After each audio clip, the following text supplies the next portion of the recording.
is criminal and diminishes man. End of quote. You can see Ngugi there is distinguishing two types of violence if you listen to him keenly. According to him, there's a genre of violence that purifies man, the violence that resists injustice, degradation, and all sorts of criminal acts. And Western, violence, may I yes, ask you to repeat it again? May you repeat that statement again right from the word go, just as you read it? okay. Sorry to. Ngugi says this about violence and is commenting on Mau Mau movement in Kenya back in time. He says this: violence in order to change an intolerable, unjust social order is not savagery, it purifies man. But violence to protect and preserve an unjust, oppressive social order is criminal and diminishes man. End of quote. Those are two genres of violence that he theorizes. The violence by the colonial troops, that is awful violence. It diminishes man. But the violence by the Mau Mau, who are agitating for land, economic emancipation, for dignity, according to Ngugi, it's not savagery, as the colonialists refer to it. It's desirable because it purifies man. Because the man, in this case, the Mau Mau who are engaged in this violence, they are agitating for freedom and liberty and human dignity. Because there are no other avenues in their quest for realization of that. And I think this is the kind of things that Fabich is talking about. Because he goes ahead, this Ngugi, and talks that Mau Mau violence was anti-injustice. White violence by the colonialists was to thwart the cause of justice. I think it's crystal clear when he talks like that. So he does not just condemn violence in a blanket fashion.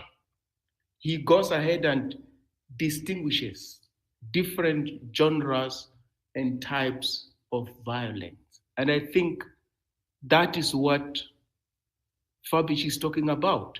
That, for instance, slavery in Haiti. Yesterday, was it sometime there was somebody from Haiti was talking, or where the Kenyan police officers are. Haiti has got history as the first black nation to have successfully resisted slavery, fought successfully against slavery, and liberated themselves. It was a resistance, a revolt. They didn't appeal to the good conscience of slave owners or people who were perpetrating slavery because those people had no desire to free them. They had to rise up against slave owners. And then that's why it has got this, unparalleled place in the history of black nations. So, violence in this case of Haiti and many other countries that were in such a case is the only alternative to slavery. The right to revolt against an undemocratic and oppressive social order supported by an arbitrary government is a fundamental tenet of the democratic tradition. Are you getting it?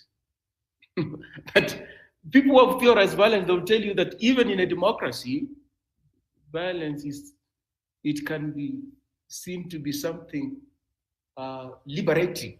That's what it is. That's what I'm saying. This article I'm reading here. And Fabish has not read this article. But the things he's saying actually, they're in tandem with what these scholars are saying. So you go to countries like Guinea-Bissau, Angola, Mozambique, Kenya, that I'm talking about, there was the campaign by the indigenous people, the local people, the oppressed people, the so-called natives, to free themselves against imperialism, against slavery, against subjugation. And in the case of Guinea-Bissau, Amilcar Cabral, instrumental in the defeat of the Portuguese. In Angola, instrumental in the defeat of the Portuguese. In Kenya, people would argue, instrumental in the realization of independence. In the US, perhaps you've heard about some lady called Rosa Parks, way back in 1955 in Montgomery, Alabama, who refused to go to the back of a bus when she was ordered to do that by a white bus driver. She said, no, I'm not going to the back of the bus. Why should I? I'm a human being like these white passengers in this bus. I refuse. I'm not going back, and I'm not surrendering my seat. And she's characterized as the first lady of civil rights, the mother of the freedom movement, not just in the US, but across the world, where colored people and people of color have been subjugated. But it was a decision she made. Like, look, it was normal that if you're told to give up your seat, you do it. If you're told go to the back of the bus where black people are supposed to sit, you go there. But she resisted. And that became the seed of protest against those unjust rules, those slave entrenching rules and those kind of things. So I think we tend to conflate a lot of things. But if you read history, history sheds a lot of light on the kind of things we're confronted with now. So it's not that when a person talks the way Fabich is doing, they are being anarchic. They're not being anarchic. They are not. In countries that have freed themselves, we find that kind of literature. And even Kenya, where we are, there's that kind of literature. The armed struggle against Europeans and British settlers and colonialists in Guinea-Bissau, in Angola, in South Africa, in Rhodesia, Chimurenga was, in Algeria, Frantz Fanon, where he was his best as he theorized about violence and the post-colonial state. So these things, it's just that when Fabich was talking, it's difficult to understand him if one does not have a background to the kind of things he's talking about. He's not advocating anarchy. What he's saying is that you can have civil politics when your opponents are civil, which is it's a statement of fact, which cannot be impeached in any given society. You can only have civil politics. You can only have credible elections when your opponents are credible and they invested in credible elections and they're willing to concede defeat when they lose freely. That's what he's saying. But if they're not willing to concede defeat, the elections become meaningless. Elections become an exercise in futility. That's what he's saying. And he doesn't have to convince us because we've got a history to what he's saying. There are not things he's conjuring up. There's a history to what he's saying. That people have been defeated in elections in Kenya before and refused to concede defeat. And that has precipitated chaos, violence, and bloodbath. That's what he's saying, if I'm listening to him. So that was my take as far as, lest we misunderstand him and think that he's an anarchist and he's suing for violence. No, he's not doing that. Yeah, I think he's theorizing violence. And if you read resistance movements, that's exactly the kind of scholarship you find. And people write those papers, they submit, and they're published in reputable publications. No one says, no, here you're a militia. No. You are contributing to scholarship. How people are freed and liberated themselves. What did they do and what did they not do? You say, no, they use every other avenue, means at their disposal. When all civil, what you would say, constitutional means don't work. That's what it is. So my take is that we tend to have binaries in our understanding of our problems in Kenya. For instance, when somebody mentions, I don't know, it could be Morara or somebody else, and then mentions Pepita, fellow compatriots have a problem with that kind of take. I think I can talk about Pepita without comparing him to another person. Or you can talk about whoever it was Morara without comparing them to any other person. Because that way of reading in our country, it makes us not to see things clearly. That you can't just find something faulty in and of itself. That you must find something that has got redeeming qualities. So For instance, a classic example is this impeachment motion. So we know that this deputy president, going by how he's conducted himself, the pronouncements he's made all along, that is not the country we would wish to build. That's not a society we wish to build. And those pronouncements are a threat to national cohesion, state building, and nation building projects. We know that. But for some reason, some of us cannot just say, you have to fall on your sword, or you deserve to be impeached. We have to link him to somebody else for us to drive the point home. Instead of saying, look, your day has arrived, the other person who is behaving like you, their day is in the offing and will come. So when we say he be impeached, it's like people think you're supporting William Ruto. That's the binary way I'm talking about, the binary way of framing things. And it impedes our clarity of thought as a society. It does. That, the other person is doing that. No, but even in a court of law, if you follow court proceedings, you hear this person or these persons are being charged. They committed a particular crime, allegedly, before they are convicted. With other people who are not before this court. You hear that a lot. So the court will not wait until, if it was a gang of 5 goons or thugs, they won't wait for all the 5 thugs to be arrested. If they arrest 1 or 2, those people will be brought in the dock and charges will be preferred against them. But for us, no. These people, both of them, they brought the presidency into disrepute. None of them should go, or 8 of them should go. They must go together. I have a problem with that kind of reading. We can dispense with one now, we'll dispense with the other one tomorrow or next week. We will do it. And that's what complexity is all about. So binary is a problem in our reading. I just find it problematic. So I can talk about Pepita and I don't have to compare him to any other person because I'm just talking about his sterling job. And it ends there. And that doesn't mean I've said anything about Fabish, or I can talk about Fabish. It doesn't mean I made any comment about DK. I'm just focusing on Fabish. But in Kenya, if you realize, you can't just talk about Fabish.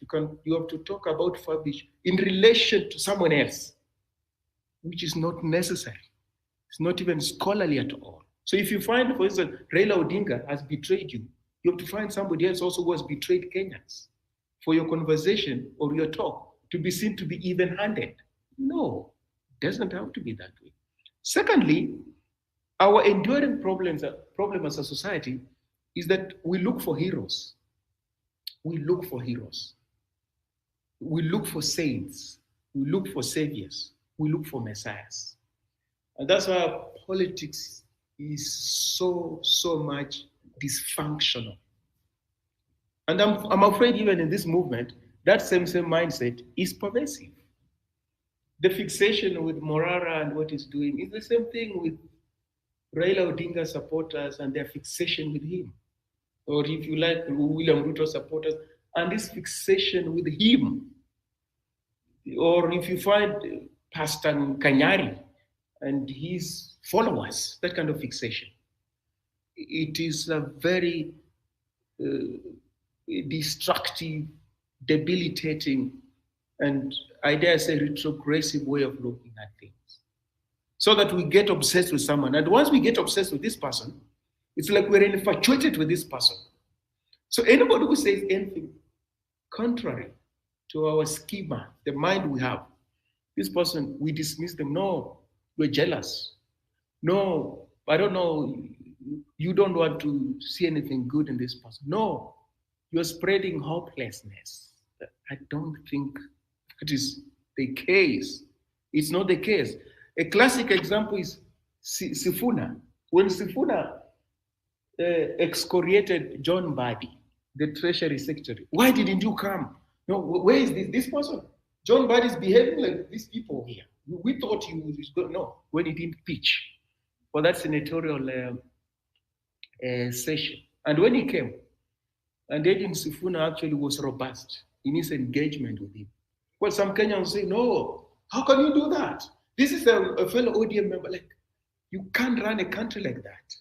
This is a senator. This is a cabinet minister. They're talking about national issues. Sifuna, as a senator not of Nairobi, a senator of the Republic of Kenya, must at all times protect public interest.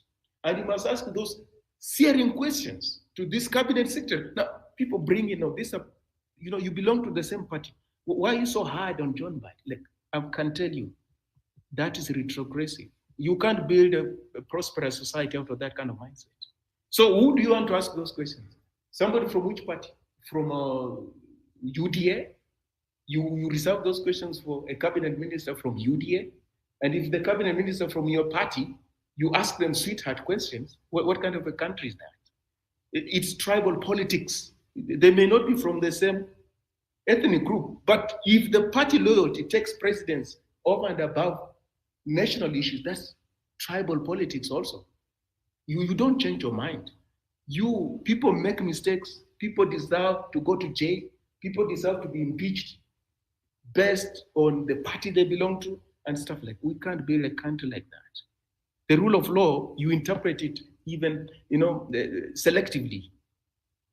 Who is it? No, this person didn't make that mistake. No, this person didn't commit that crime. And that's why you hear women politicians are recommending Anne Waiguru as the deputy president in the event that the incumbent is impeached. What kind of a society is that? What kind of a society is that? So what is the point of removing Rigathi if you are to replace Rigathi with somebody like Anne Waiguru? You don't know Anne Waiguru and the scandals that she's been implicated in. So we're a society, I'm afraid we're not learning. That's my fear. We are not. We're not learning. We're not invested in building a country that works for all of us. It's only, I hate this person. And therefore, if I get another person that I like, I'm not going to talk about corruption because this is my person. So those women politicians, you can be sure they have no notion of accountability, transparency, good governance. With them, a fellow woman being a deputy president is enough. It's not about the good of Kenyans. It's not about the history of this person. So in a country that's mired in corruption like this and impunity, anatomy becomes useless. Whether a person is a woman or a man, male or female, is completely useless. You find if it's corruption, they're all mired in corruption. If it's impunity, they're all mired in impunity. If it's incitement, they're all inciting people. Those women who have been accompanying Rigathi, talking tribal politics, those are women. You would expect them to do better because when there is instability as a result of that rhetoric, it's their fellow women who pay the ultimate price, and the children. They will be raped. They will have nowhere to go and those kind of, but they are busy talking about Mutuetu and Mutuetu. And those are women. Aren't they women? They are.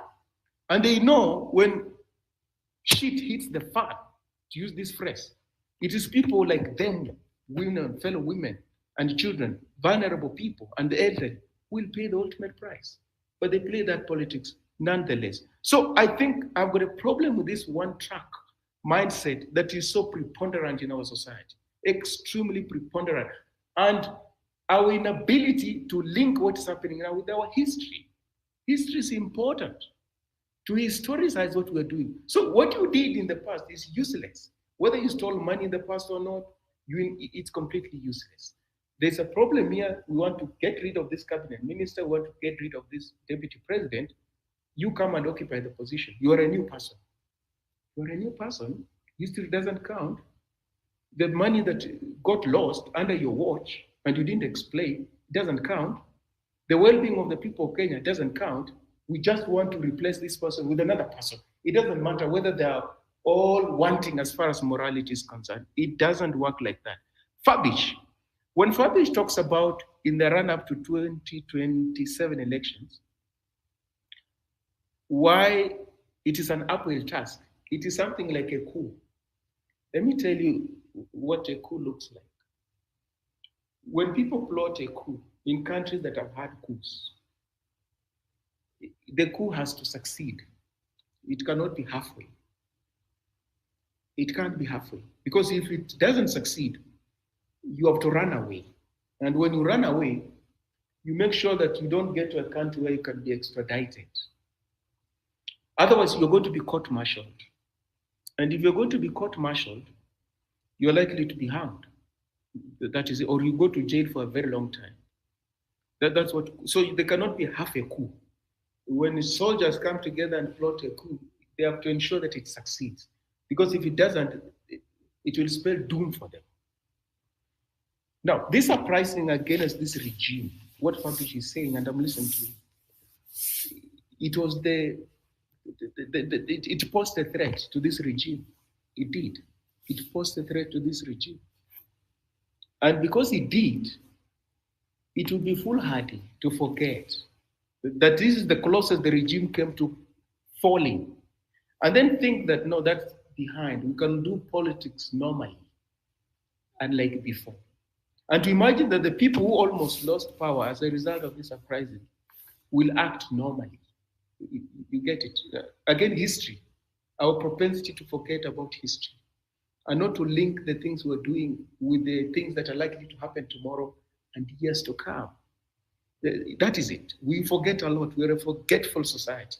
And that's why we paid the ultimate price. So if you want to play normal politics, party politics and forming political parties, organizing along those lines, having ideologies, membership, you can't forget that small matter of that uprising on 25th. You can't forget it. Because it's etched in the psyche of this political elite.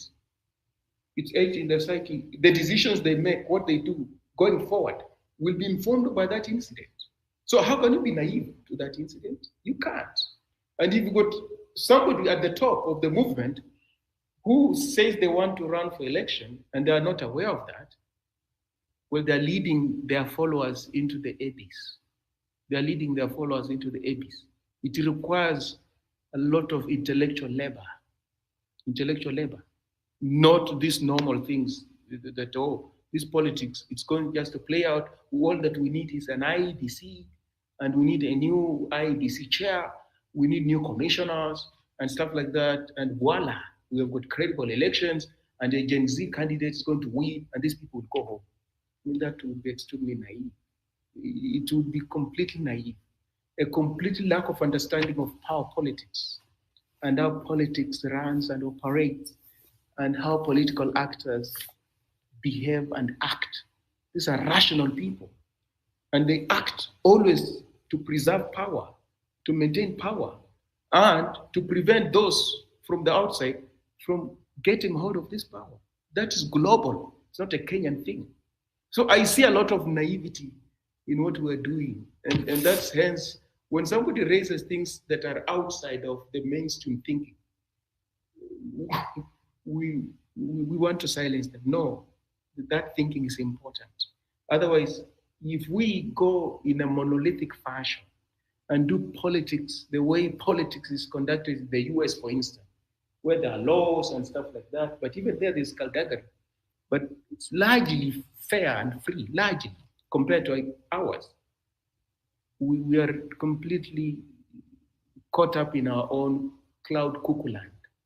In our own cloud cuckoo land. We're not in reality. We're not on the ground. So those are the things I just wish to make. And I find it problematic when, for instance, we invoke Riggy G, this deputy president, as anything other than who he is, part of the establishment.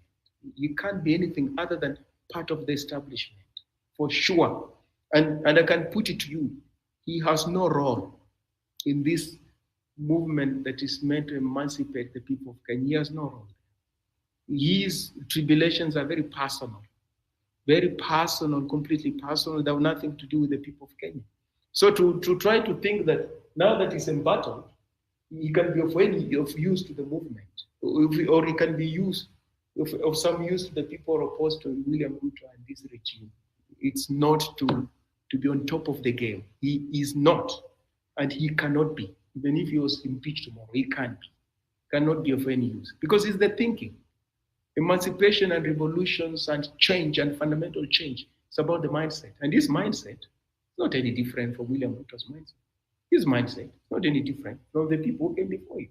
So why do we think if somebody is sacked from the government, suddenly they become a hero? Or if they're impeached, suddenly, no, their mind doesn't change. So we dare not make that mistake of thinking that people who leave this government or people who are not elected on the UDA government, they've got a different mindset from people who are in this government simply because they're outside of this government. That's reductive. It's extremely narrow. We must be careful about drawing those kind of conclusions. That these people are in Azimio who are left. When Raila Odinga joined the now we can do business, these people. No, we can't. These people are just embittered because they're not part of the gravy train. They cannot reach their snouts in the trough. That's why they're embittered. Put them in the trough. They forget about you immediately. So we are on our own.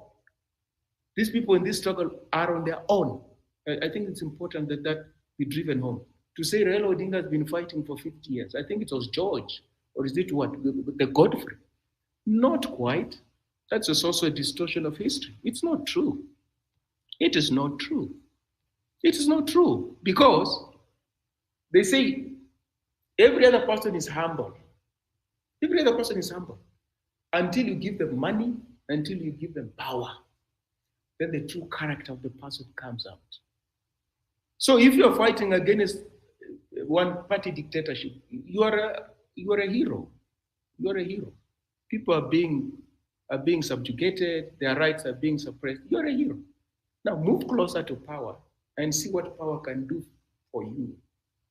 How you can grow exponentially wealthy without breaking any sweat, simply because you hang around people who control the levers of power, and they can use you to, suppress dissent and stuff like that.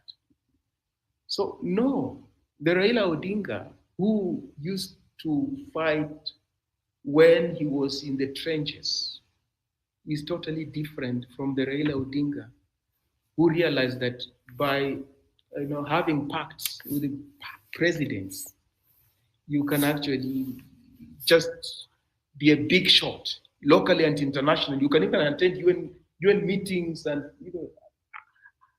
be in presidential meetings when you don't hold any official position in your country.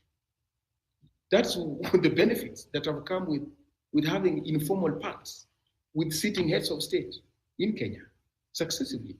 So I want whoever says he's been fighting for 50 years, if you're committed to social justice, to the rule of law, to constitutionalism, you give yourself how many years? That I will do this thing for 20 years and then I retire.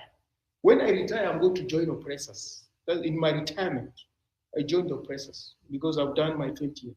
Or you give yourself 30 years and say, after 30 years, if Kenya would not have changed, in my retirement, I joined the oppressors. Is that how it happened? It doesn't happen like that. This is something you do for the rest of your life. Until if you realize the just, inclusive society that you've been fighting for in your lifetime, you say, I thank God.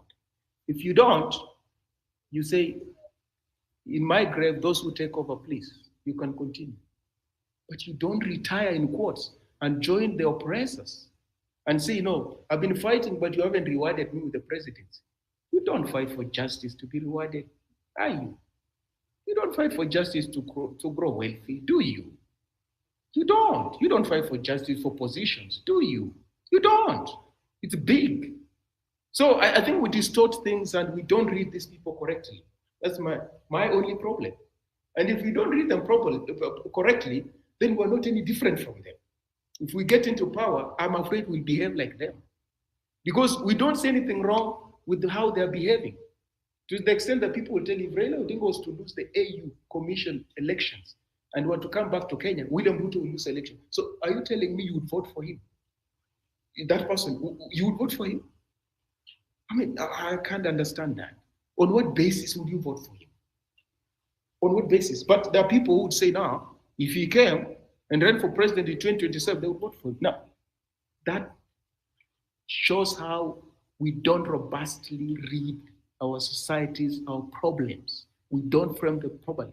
And because we don't frame them properly, we can't find enduring resolutions to these problems. They become systemic, institutional, and embedded. Pipita, I yield. Thank you for that. I see Kinafabisho Ametoroka, and I thought you were supporting them. Anyway, let me see what is going on in the comment section. That was Western Shilao. Ladies and gentlemen, it's 5 minutes past 6 p.m. East African time. Actually, just close 6. Welcome to Home Bibi, of course, our Friday edition. Yeah. Social conversations, engaging topics on your phone anywhere. This is Home Run with PP.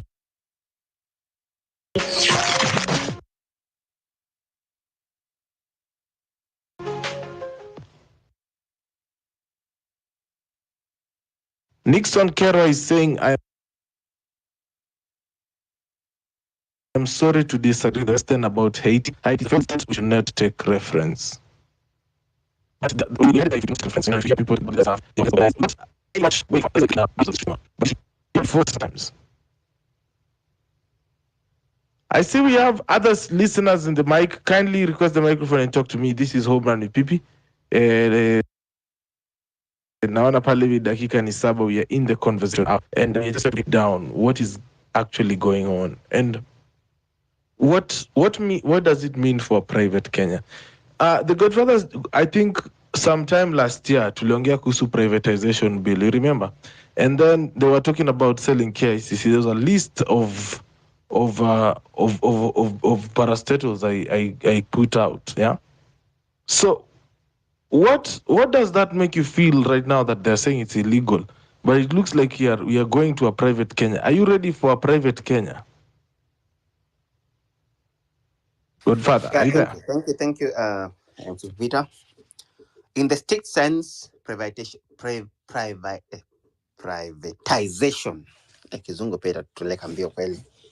is not bad in a country as long as it is done such that it can offer services to the public better than maybe what public services will be able to do. And in most cases, maybe you've seen in the West where we are, most services are private. They've been privatized. And services are top-notch. So we can't really complain that services are below par. No, the services are top-notch, and the citizens, our residents, have access to better services, so to speak. That said, it should be done in a way that public interest supersede. Napata wageni hapa sasa, kuna kelele, ngoja kidogo. Chancheza jingle wakati nani anakuja. Social conversations, engaging topics on your phone anywhere. This is Home Run with Pipi.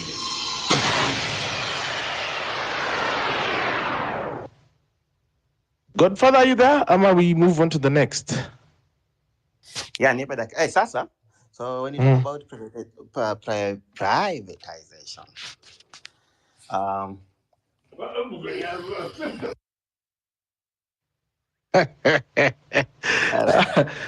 acha nikupatie ama uko poa sasa? Niko poa, niko na wageni, lakini unajua ni Friday, sasa tuwezi danganyana. Leo ni Friday, lazima tukunywe kidogo, maisha lazima endelee.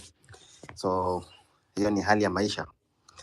We can't be fighting for freedom and good governance all the time. Sometimes we must also enjoy, but that's how life is. Sasa, privatization. So you see, we have public goods and we also have other services. So there are those things that the government does not need to offer, like housing, for instance. As much as we've seen in other welfare states, the state might take interest in probably providing housing for its citizens and inhabitants of that country. Then you have public goods issues like roads, bridges, infrastructure that are beyond private ownership. These ones can still be done not entirely under privatization, but through maybe the public-private partnership arrangement. And we've also seen, for instance, in the Kenyan context, I want to believe that the expressway, the Nairobi Expressway, is under a PPP. So the PPP can either be the public PPP that the public invites. There's a public, there's some sort of tendering aspect. So bids are invited for people to tender, etc. And that could also be done. Then we have the PIP, the privately initiated projects like Adani deal, which also, if the proposal meets the threshold, usually they are granted. And actually, most of the projects we have under the PPP in Kenya are under the PIP, which basically most of us as citizens don't even know they exist. That is one. And there are quite a lot. When you go to the PIP, to the website there, you'll see, I guess, over 500 projects that have been approved by the PPP Secretariat at the Treasury, which are mostly privately initiated. There is nothing wrong with the privatization as well of what you might call the parastotals if they do not offer, if we cannot run them profitably as a government. If they are a burden to the taxpayers, then it is prudent that these infrastructure, parastotals, etc., could be handed over to the private sector to try and manage them professionally, prudently, and maybe profitably. These are all win-win for the country.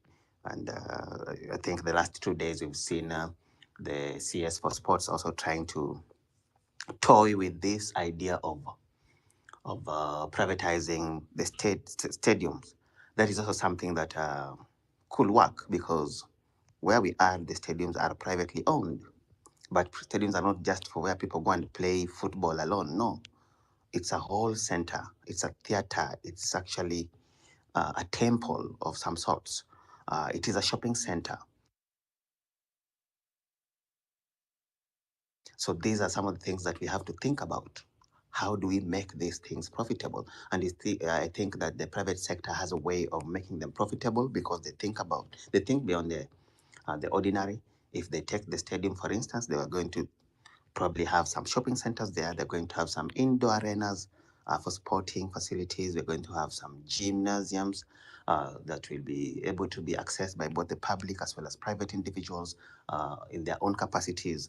We are going to have the field where various events can happen, and it's not just sporting events.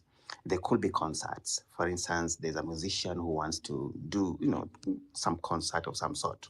So these places become useful in these ways. So you find that the private sector has ways of making these things profitable. So if done above board and in public interest, then it is a yes. However, the problem we have is the trust deficit, what we've talked about again before. We don't trust our government anymore, such that when something is being done, we are just thinking that the deal is like the Adani deal, that is going to be approved in less than 12 hours. And that leaves a lot to be said. We begin to think the government does not take care of our interest as a people.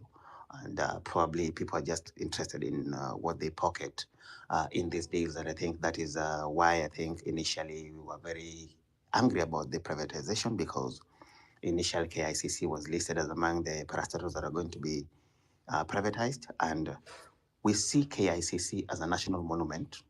There is that special attachment we have with it, as much as we never got there frequently. But by virtue of seeing that photo, it makes you feel that you're more Kenyan than others.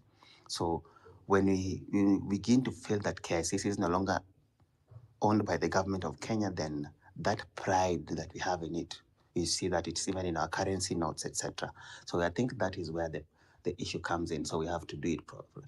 But now that the courts have nullified, have actually, legal terms will be saying that the courts have basically repealed it, but that is the act of parliament that will do. So it's been rendered null and void. It's now not operational. difficult to understand why the courts decided to do that. I understand maybe public sentiments may have caused that. However, maybe a conversation should revolve around coming up with another privatization bill that takes into consideration things that we might consider national monuments, and these ones cannot be privatized. That is one thing. Two, they should be done above board, possibly by inviting fair play into the acquisition of these, whether they are parastotals or whether they are buildings, whether they are infrastructures of some sort, etc., or other government agencies that are not profitable. There's nothing wrong with trying to do something that could help. However, yes, there should be a balance such that when the private sector has been brought forth to offer, particularly those things we might consider public goods, we must understand that in public goods, you do not make profit. You don't build a road so that you can make profits out of it outrightly. You build a road so that when, for instance, you build the Thika highway, don't expect to make money by building Thika highway. The essence is that Thika highway on its own is likely to raise the value of the land near Thika highway because it's going to improve the activities, economic activities especially. So if you put up a hotel somewhere there, if you put up a restaurant there, so you find that the value of land near Thika highway plummets, and these are the economic activities now that the government is going to ride on, collect taxes, and recover by building Thika highway. But Thika highway on its own is not supposed to make profits. But now that is Thika highway, which is in a metro place, what of a road that is basically going to nowhere, but you still need a road there, like building a road to Garissa? Yes, there you don't expect value for money. So when you want to put a PPP structure on building a road, also how many cars go to Garissa? So even when you have a toll to collect some, whatever has to be collected by the constructor, you're not going to recover. There'll be no ROI even in 30 years for a road going to Garissa because very few people go there, or to Turkana, for instance. So these are some of the issues that we need to consider. So as long as it is well thought, privatization could be a game changer because that is how the rest of the world is operating, so that the government focuses on offering other basic necessities like education, which is free in most of these countries, healthcare, with some small insurance, it is almost available for everyone. And this is the way forward, so that other issues should not be focus of the government. The government is not in the business of doing business. However, the policies should be favoring citizens and service delivery at the very minimum, so that people can enjoy the values of these things. Otherwise, it is a process in futility. So that will be my submission, PP. Thank you.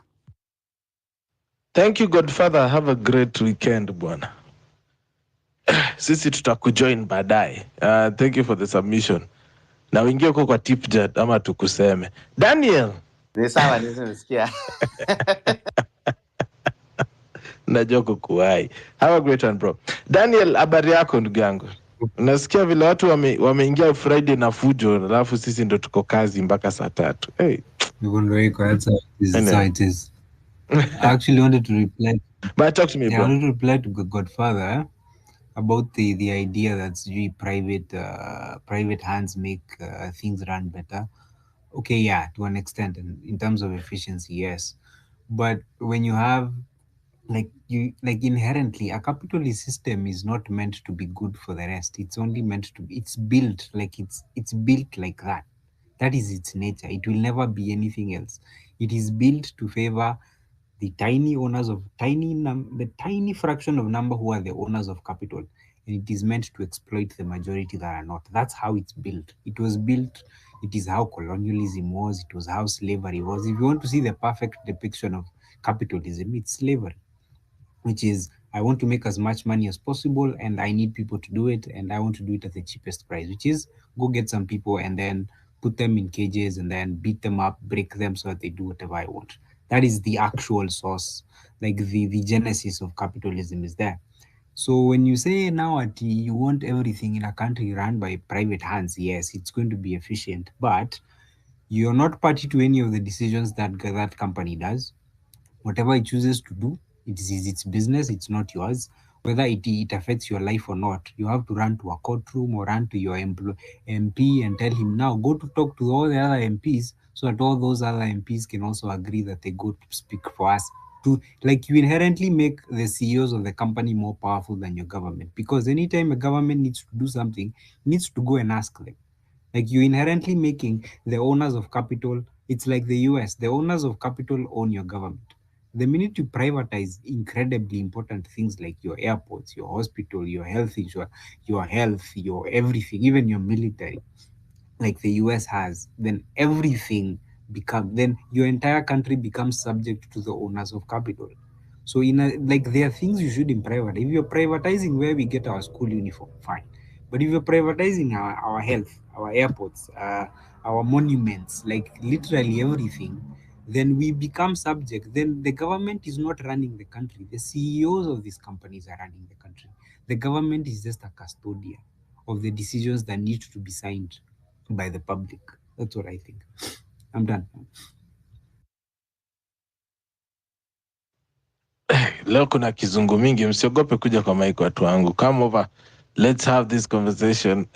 The Godfather, wanasikia watu wanacheka, wanaongea kizungu mingi, but the truth of the matter is, who are we privatizing to is the most important thing. Yeah. I think Daniel has tried to bring it up. And I want us to also have that conversation, because I was thinking, us going to the government giving Adani the airport is meaning that the country has fully privatized. Actually, the only thing that has remained that has not the only thing that has remained that has not privatized has to be the prison system.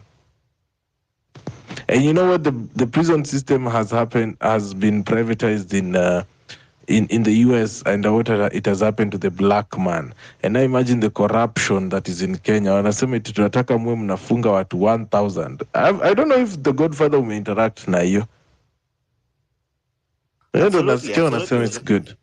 Yeah, The private prison bwana. Yes. Yeah, prison systems, unfortunately, maybe unbeknownst to most of us, the privatization of the prison system in the US, this was Bill Clinton's agenda, who is a Democrat. Yeah, so most of you are going to be disappointed, but yeah, he's the one who came up with this issue that led to privatization of the prison systems in the US. And of course, as Peter has stated there, it's a business, so we need people there. The more the people, the more the profits. And this was used against the black communities, unfortunately. And how does that work?